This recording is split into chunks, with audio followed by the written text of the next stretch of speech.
Edukasi, kembali kita berjumpa dalam program Bimbingan Belajar Sebaya, seri Ayo Belajar Bersama di Radio Gema Edukasi, yang diproduksi oleh UPTD, Balai Pengembangan Teknologi Pendidikan, Dinas Pendidikan dan Kebudayaan Provinsi Lampung.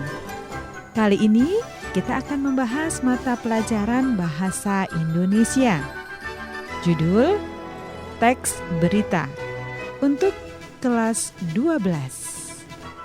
Sahabat edukasi, setelah kalian mempelajari teks berita ini, kalian diharapkan mampu memahami struktur dan kaidah teks berita, menemukan makna kata dalam teks berita, dan memaknai isi teks berita. Dan sekarang, ayo kita dengarkan bersama-sama percakapan Ibu Ria Anita bersama Putri dan Nabila dari SMK Negeri 2 Bandar Lampung. Selamat mendengarkan.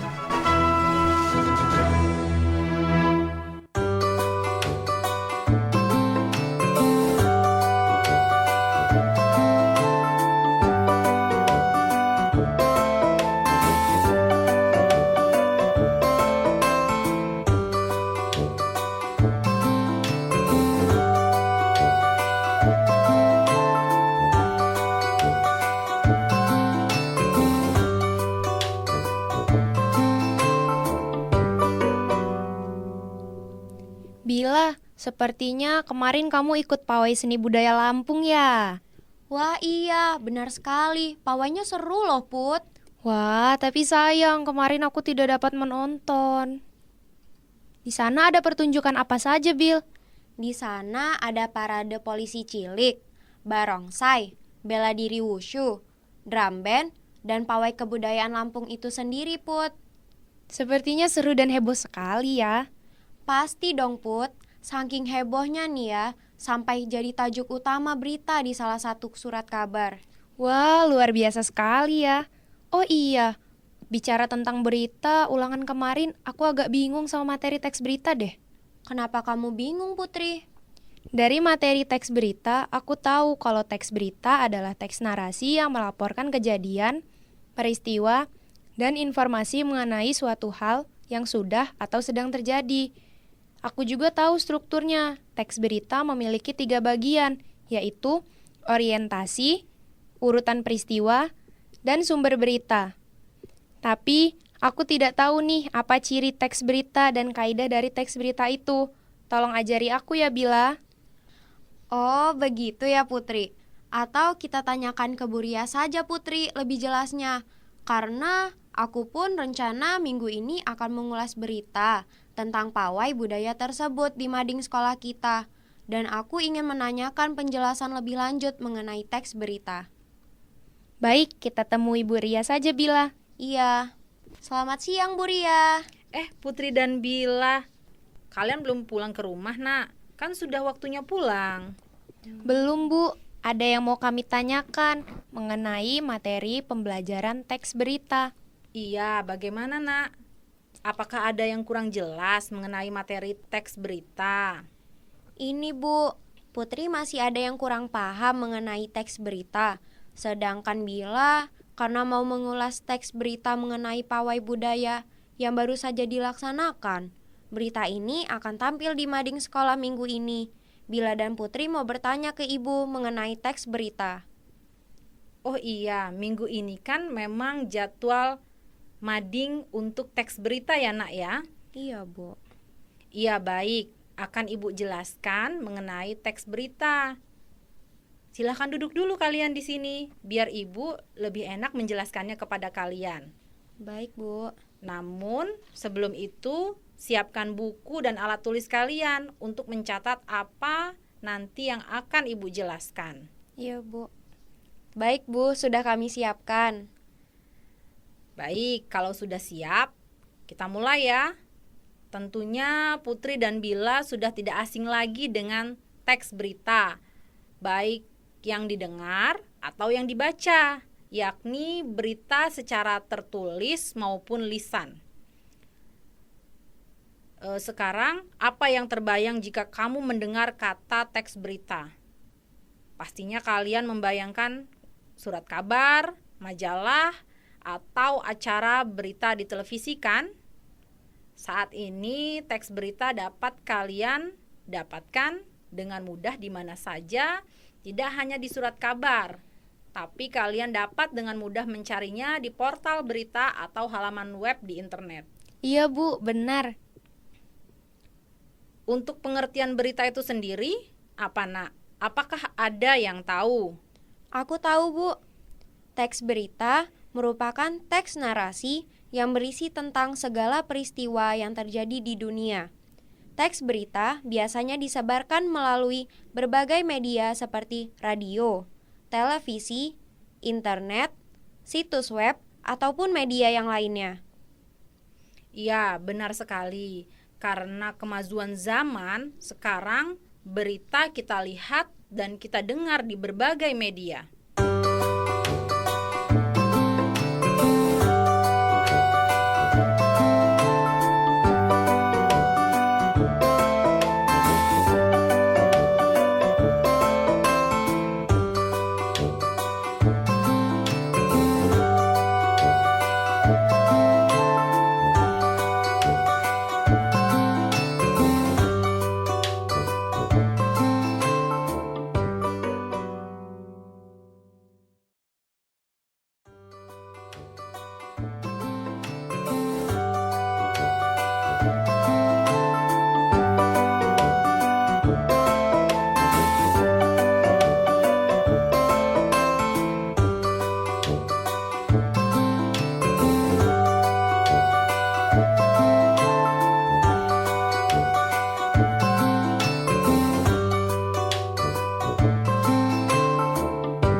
Nah, Putri dan Bila, tadi kita sudah mempelajari pengertian teks berita.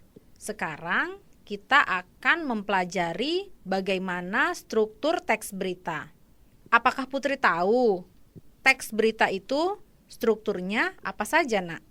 Putri tahu Bu, teks berita memiliki 3 bagian, yaitu orientasi yang berisi pembuka dari suatu peristiwa yang diberitakan, urutan peristiwa yang berisi tubuh atau kronologi berita dari awal hingga akhir yang didasari atas fakta, dan sumber berita yang berisi sumber atau asal berita itu didapatkan. Tapi Bila belum terlalu paham, Bu, bagaimana menganalisis struktur berita. Nah, anak-anakku sekalian, tadi Putri sudah menjelaskan bagaimana struktur teks berita. Memang strukturnya ada 3 bagian.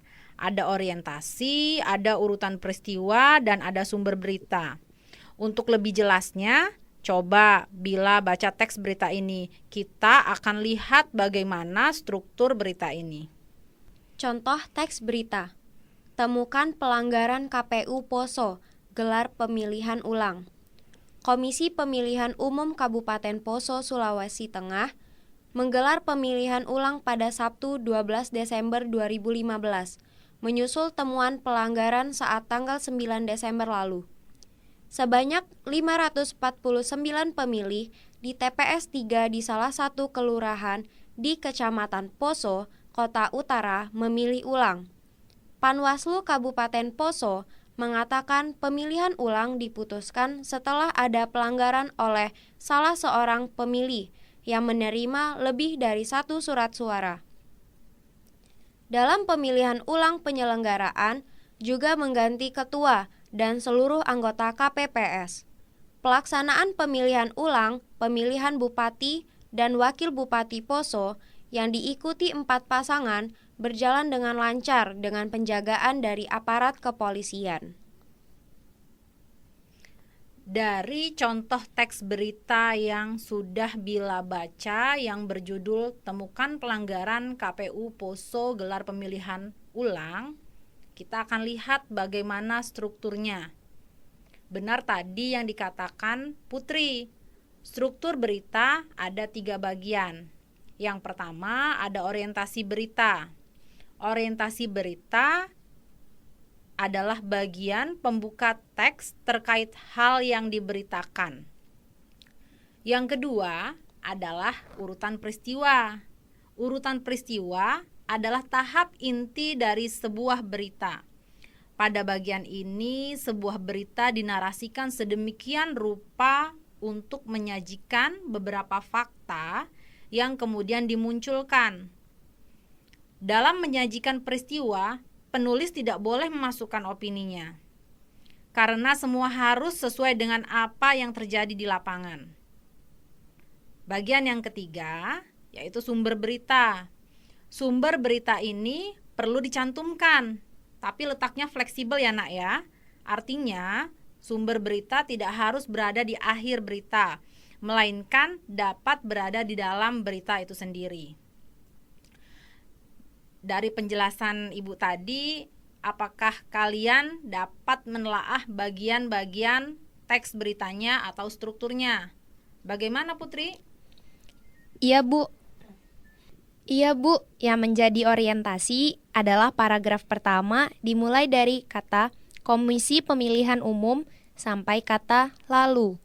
Kemudian yang menjadi urutan peristiwa adalah sebanyak 549 pemilih di TPS 3 di salah satu kelurahan di Kecamatan Poso, Kota Utara memilih ulang.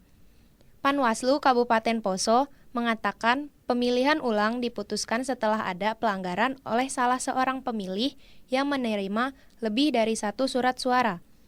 Dalam pemilihan ulang, penyelenggaraan juga mengganti ketua dan seluruh anggota KPPS.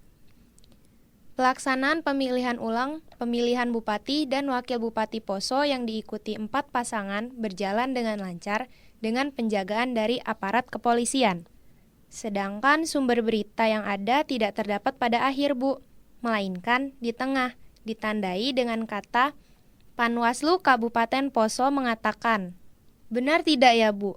Itu menurut Putri setelah mendengar penjelasan dari Ibu Ria. Iya, benar. Bagian-bagiannya yang 3 tadi, orientasi, urutan peristiwa, dan sumber berita sudah diletakkan secara tepat oleh Putri. Nah, bisa dilihat kan tadi untuk sumber berita tidak harus selalu di akhir, tetapi bisa terletak di tengah. Karena sumber berita itu bukan hanya mencantumkan media saja, terkadang mencantumkan orang yang berbicara ataupun disebut narasumbernya. Lalu Bu, unsur dan ciri-ciri berita apa ya Bu? Terus fungsi kita mengetahui unsur dan ciri-cirinya juga apa Bu? Ya nak, belakangan ini kita sering mendapati adanya berita atau informasi yang tidak sesuai dengan fakta. Orang-orang menyebutnya dengan berita hoax. Hal ini dianggap sangat berbahaya nak, karena dapat menimbulkan permasalahan baru di dalam kelompok masyarakat. Akibatnya banyak pihak yang jadi mudah terprovokasi dengan berita tersebut. Oleh sebab itu, kita, khususnya kalian sebagai pelajar, harus perlu mengetahui unsur dan ciri-ciri berita. Oh, Bu, Bila tahu Bu ciri teks berita. Ciri teks berita yaitu faktual, artinya berita nyata dan benar terjadi. Aktual, yang berarti berita mengandung kebaruan dalam segi peristiwa ataupun informasinya. Unik atau menarik, maksudnya berita harus menimbulkan keingintahuan masyarakat. Berpengaruh untuk masyarakat, artinya berita dapat memberikan pengaruh terhadap pemirsanya. Terdapat waktu dan tempat kronologi kejadian. Berita mengandung informasi yang utuh dan lebih akurat bila terdapat waktu dan tempat kejadian berita. Objektif, maknanya berita yang disampaikan adalah benar tanpa dicemari opini-opini pribadi. Dan yang terakhir, bahasa berita yang baku, sederhana, dan komunikatif agar pemirsa lebih mudah memahami isi berita. Benar tidak Bu Ria? Benar sekali.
Bagaimana Putri dan Bila? Sudah jelas? Bu, tapi kalau unsur aku agak lupa, Bu. Putri ingat tidak? Sepertinya berita yang baik harus mengandung unsur 5W plus 1H, yaitu what, why, when, who, where, dan how. Unsur ini wajib agar tidak menimbulkan kerancuan saat menyajikan teks berita, atau yang biasa kita sebut adiksimba. Apa, di mana, kapan, siapa, mengapa, dan bagaimana. Ya, benar jawaban Putri.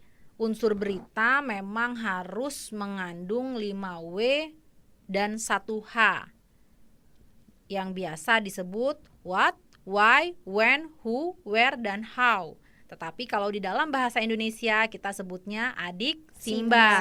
Apa, di mana, kapan, siapa, mengapa, dan bagaimana. Itu adalah unsur wajib untuk sebuah berita. Agar apa? Agar berita yang kita dapatkan sifatnya faktual. Apa itu faktual, Putri? Artinya berita nyata dan benar terjadi, Bu. Ya, benar sekali. Oh gitu ya, Bu.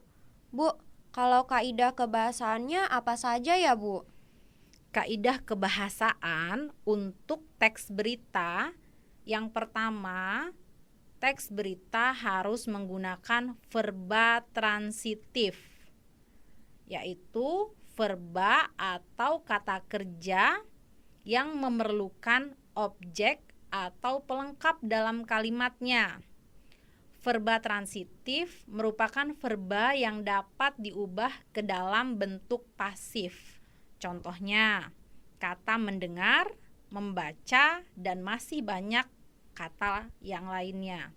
Kalau kita lihat di dalam kalimat, misalnya dari kata mendengar, coba Putri buat kalimat bagaimana agar verba transitif itu bisa diubah menjadi bentuk pasif. Contohnya, Nabila mendengar ayat suci Al-Quran. Benar tidak, Bu? Ya, kalimat Nabila mendengar ayat suci Al-Quran itu mengandung verba transitif karena verba atau kata kerjanya bisa dipasifkan.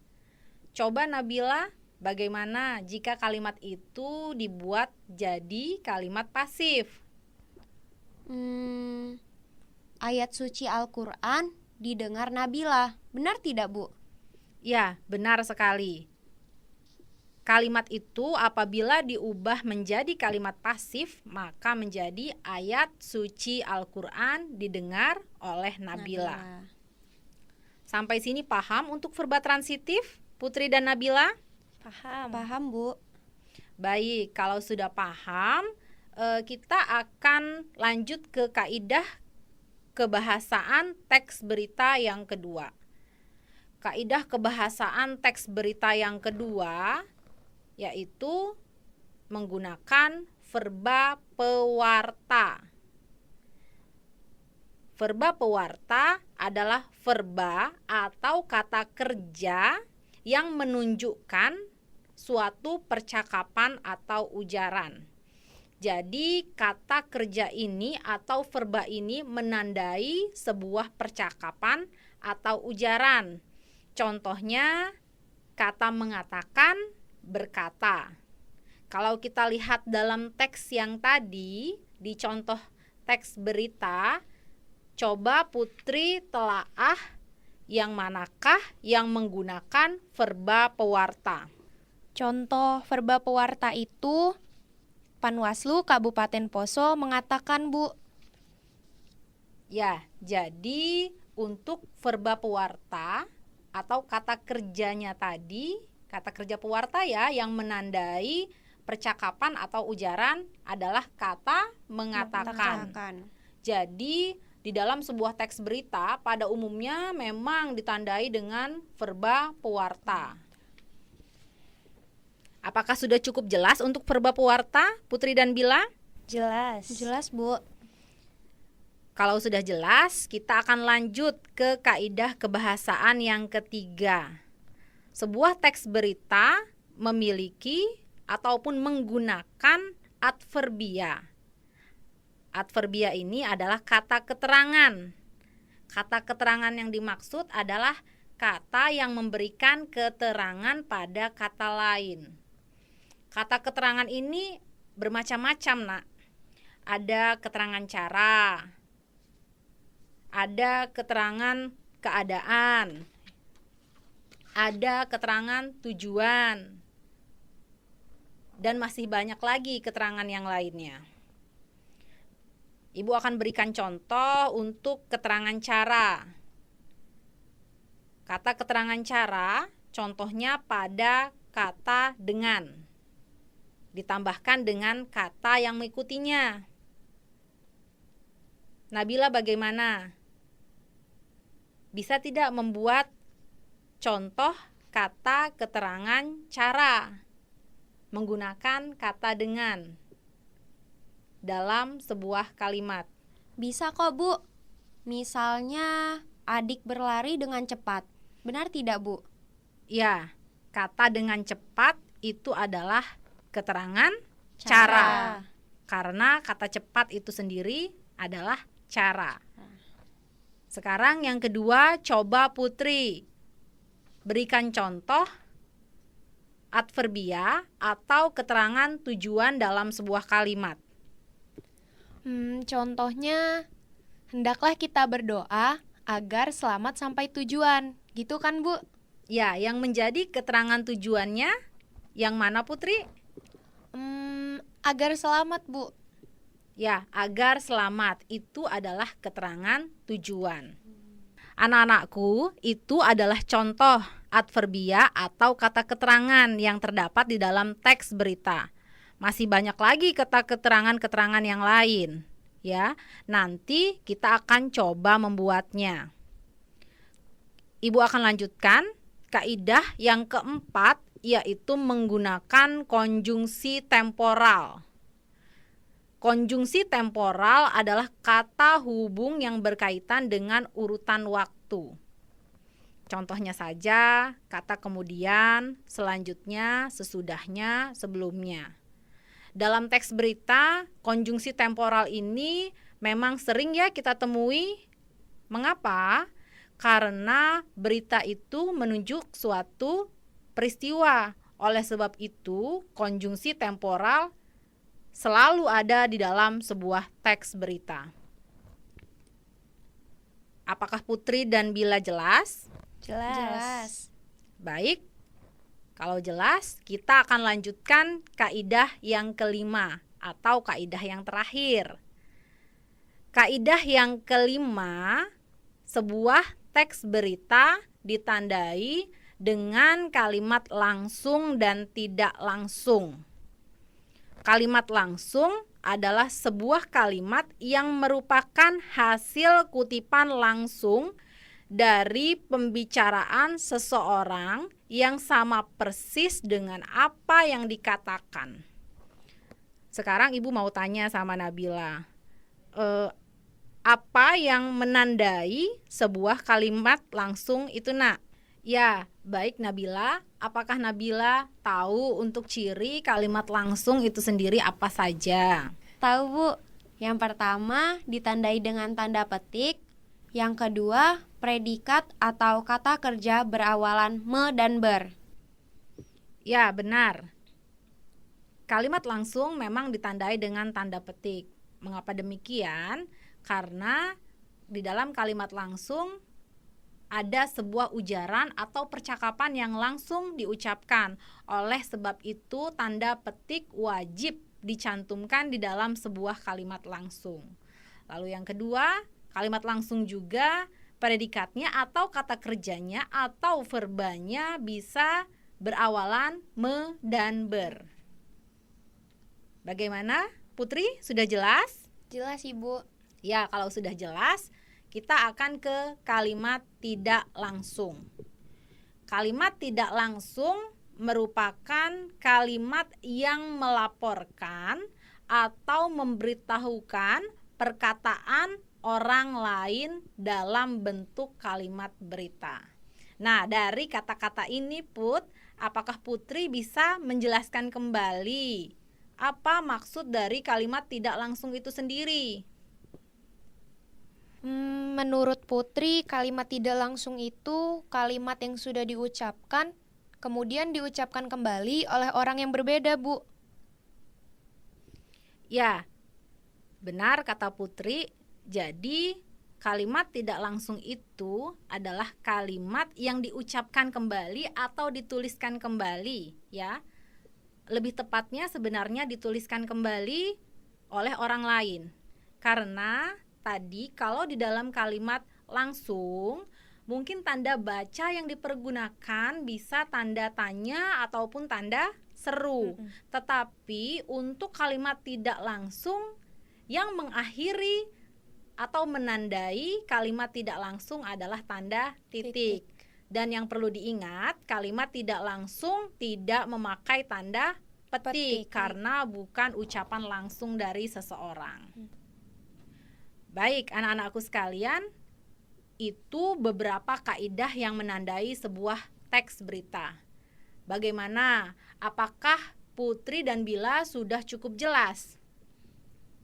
Iya, Bu. Iya, Bu. Putri dan Bila semakin memahami bagaimana struktur, unsur, dan kaidah kebahasaan teks berita itu sendiri. Ya, anak-anakku sekalian, kita memang harus mengetahui struktur, unsur, ataupun kaidah kebahasaan teks berita. Selain memang ada dalam materi pembelajaran, dengan mengetahui hal-hal tersebut, kita tidak akan mudah terprovokasi dengan berbagai macam berita yang terkadang mengandung kebohongan, apalagi saat ini media daring banyak bermunculan. Baik, Bu. Terima kasih atas penjelasannya. Ya, Nak, sama-sama.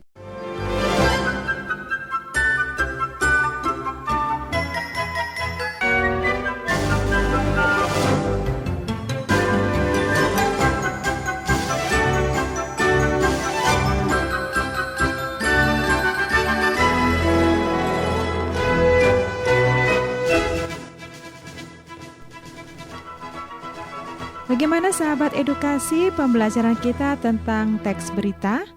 Menarik bukan? Ayo semangat ya untuk belajar. Dan jangan lupa selalu untuk mengulang pembelajaran yang telah diberikan oleh guru di sekolah.